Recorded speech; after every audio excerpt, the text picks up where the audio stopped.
Bonsoir à toutes et à tous, il est 22 heures. Bienvenue dans votre journal. Ce soir, des sujets forts et essentiels à découvrir ensemble. Tout de suite, voici les titres. Rencontre au sommet, le président de la République a accueilli aujourd'hui son homologue somalien pour renforcer les relations bilatérales et aborder les défis régionaux. Et ce drame aérien en Corée du Sud, un Boeing 737 en provenance de Bangkok s'écrase à l'atterrissage, faisant 179 morts parmi les 181 passagers. Concertation au sommet entre Djibouti et la Somalie. Le chef de l'État, Ismaël Omar Guelleh, a reçu ce dimanche, en milieu de matinée, au Palais de la République, son homologue somalien, Hassan Sheikh Mohamud, à Djibouti.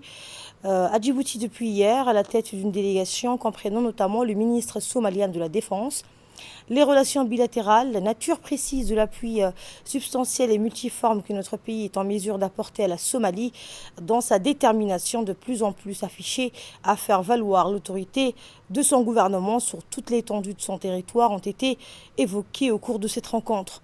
Le déplacement du président somalien à Djibouti, intervenant dans le contexte actuel de fin de mandat de la mission de transition de l'Union africaine en Somalie, à Tmiss, les discussions entre les deux chefs d'État ont particulièrement été étendues aussi donc à la configuration définitive de la force de relève, la mission d'appui et de stabilisation prévue pour la Somalie, censée être déployée dès le 1er janvier 2025. Djibouti et la Somalie ont en partage des liens séculaires forgés par la proximité géographique, culturelle et linguistique.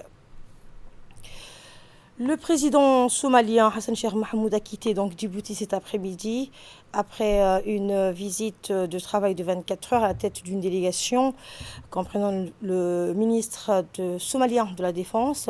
Cette visite s'inscrit dans le cadre des échanges et des consultations périodiques au plus haut niveau entre les deux pays et les deux peuples frères. Le chef de l'État, je le disais à l'instant, a donc au milieu de matinée reçu son homologue somalien. Les discussions ont porté sur les relations bilatérales. Djibouti et la Somalie partagent des liens séculaires forgés par leur proximité géographique. Et au moment de son départ de l'aéroport international de Djibouti, le président somalien a été accompagné avec tous les honneurs par le Premier ministre Abdelkader Kamel Mohamed ainsi que le ministre des Télécommunications chargé des postes et des télécommunications, Radwan Abdullahi Bahdan. Eh bien, Djibouti et la Somalie partagent des liens séculaires. Le caractère privilégié des relations entre les deux nations reflète l'engagement constant de Djibouti en faveur de la stabilisation et de la reconstruction économique de la Somalie.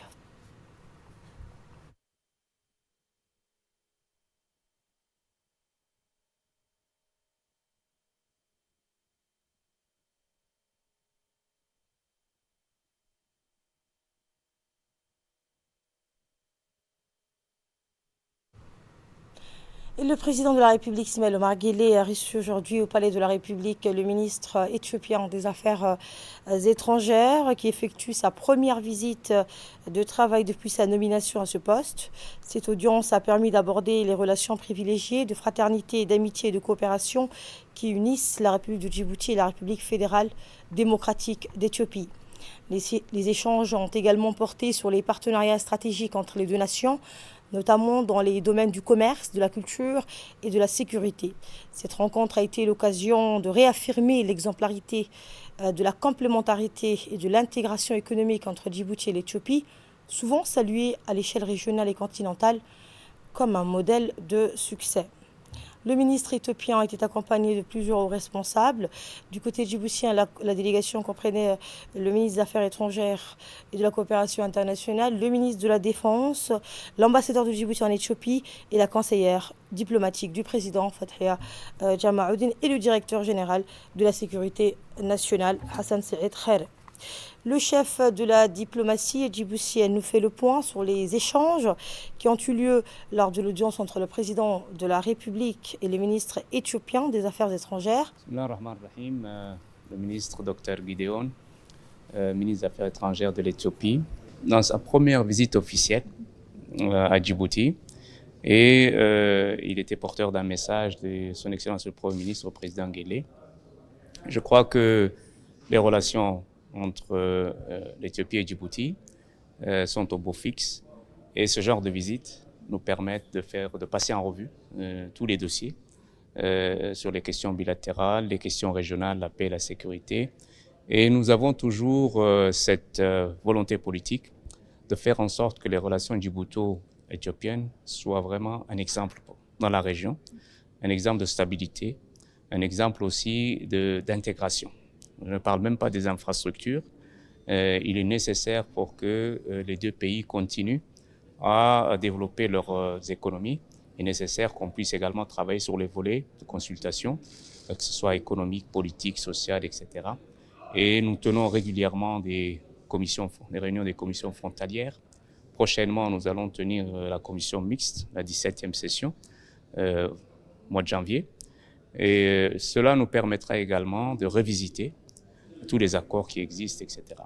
Je crois que Djibouti et l'Éthiopie peuvent inscrire, n'est-ce pas, leurs relations dans la durée et surtout avec un état d'esprit positif et constructif et faire en sorte que nous puissions également aider les pays de la Corne de l'Afrique à aller dans ce sens-là. Djibouti, en sa qualité de président de l'IGAD, a certainement une attention toute particulière aux questions de tensions qui peuvent exister entre les pays voisins, le conflit au Sud-Soudan, la transition, le conflit au Soudan, la transition au Sud-Soudan. Beaucoup de questions qui sont souvent sur la table du président Guelleh, qui s'efforce, en cette qualité de doyen de la région, de président de l'IGAD, de montrer l'exemple et surtout d'aider à trouver des solutions.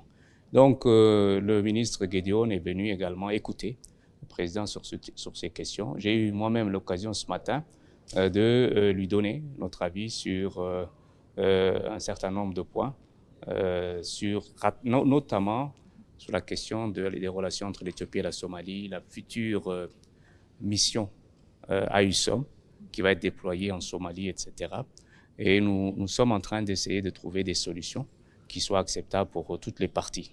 Voilà un peu globalement les questions bilatérales, les questions d'ordre sécuritaire régional et globalement comment on envisage les relations entre Djibouti et l'Éthiopie dans un avenir proche et sur le long terme. Atad jouera le Mad'a Afar à l'honneur. Retour sur une conférence débat riche en perspectives pour préserver un patrimoine culturel unique avec Samatar Saïd.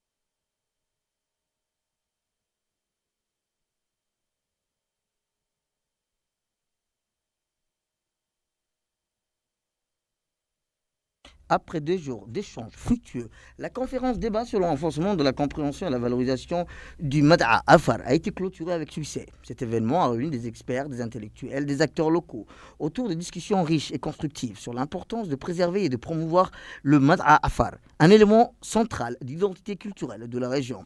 La cérémonie de clôture s'est tenue en présence des personnalités de marque, notamment la ministre de la Jeunesse et de la Culture, Dr Hibo Moumin Assoui, le représentant du sultanat de Tadjoura, d'Aoussa, de Rahita, de Bihou. Ces intervenants ont souligné l'importance de ces échanges pour renforcer la cohésion culturelle, les liens entre les communautés de la région. Les participants ont salué les travaux accomplis lors de cette conférence débat qui ont permis de poser les bases d'une collaboration renforcée pour la préservation du patrimoine culturel afar et de promouvoir des initiatives visant à valoriser ces structures et des cultures dans le contexte national et international. Cette rencontre a également été l'occasion de renforcer les relations entre les différentes autorités culturelles de la région et de poser poser les jalons d'une coopération future dans le domaine de la culture et du patrimoine.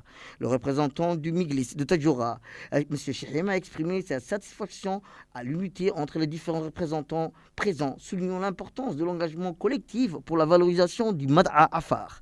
Il a félicité les participants pour leurs efforts conjoints et leur implication dans la préservation de cette pratique ancestrale. Quant à lui, le sage Dobok a insisté sur l'importance capitale de la valorisation du Mad'a Afar, mettant en lumière son rôle fondamental dans la culture et les traditions de la communauté Afar. Il a également rappelé que la préservation et la promotion de cette pratique contribuent à renforcer les liens sociaux et à préserver l'identité culturelle de la région.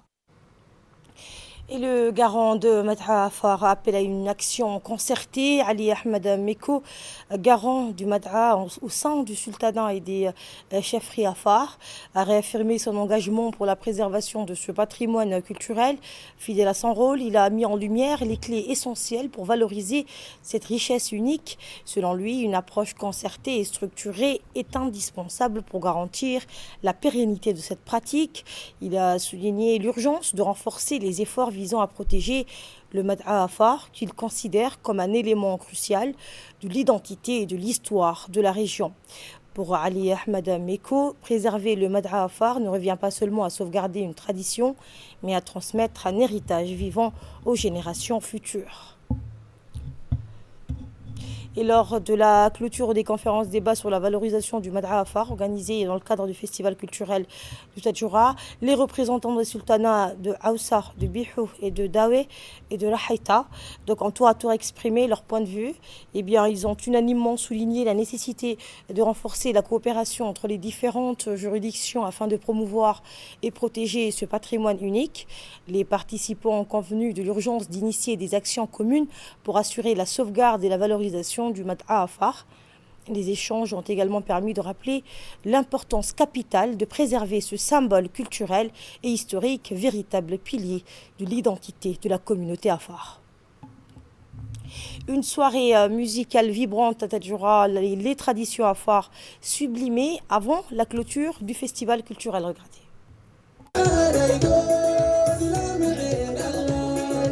Avant la clôture de la conférence débat sur les lois coutumières Afar, appelée aussi Mad'a Afar ou Afar, une soirée musicale riche en couleurs et variée a été organisée la veille, toujours dans le cadre du 2e édition du festival culturel de Tadjoura.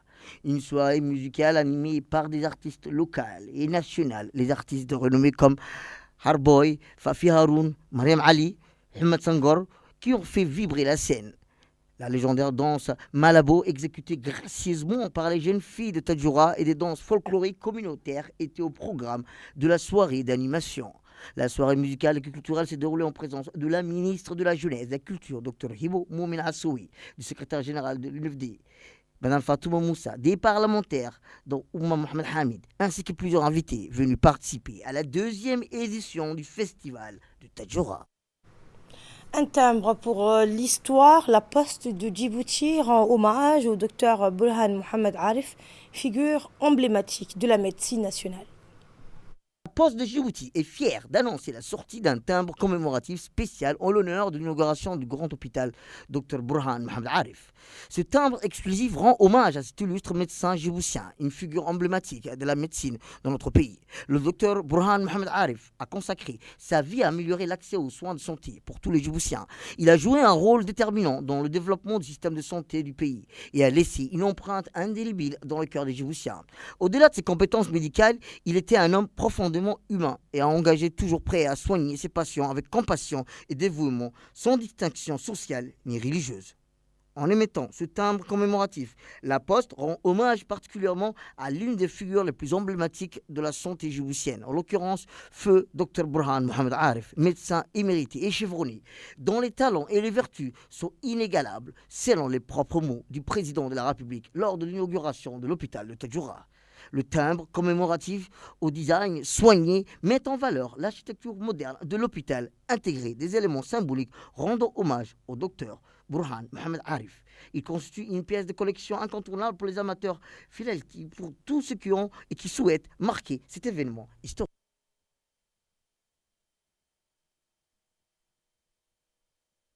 C'est toujours un réel plaisir de recevoir ce genre de récompense et on est très content à ce qu'il y ait la confection de ce timbre-là. C'est une très très bonne nouvelle encore une fois pour la famille et comme l'hôpital régional aussi, qui a été vraiment pour nous une très très grande fierté. On remercie bien sûr le président de la République qui a vraiment apporté une attention particulière par rapport à notre papa. On remercie aussi ici présent le directeur de la Poste qui a quand même contribué à la confection de ce timbre-là. Et on est vraiment encore une fois très très content par rapport à toute la reconnaissance qu'il y a eu autour du docteur Burhan Mohamed Arif. Le directeur général de la Poste a exprimé sa fierté d'avoir contribué à la réalisation du timbre en hommage au docteur Burhan Mohamed Arif. Nous l'écoutons.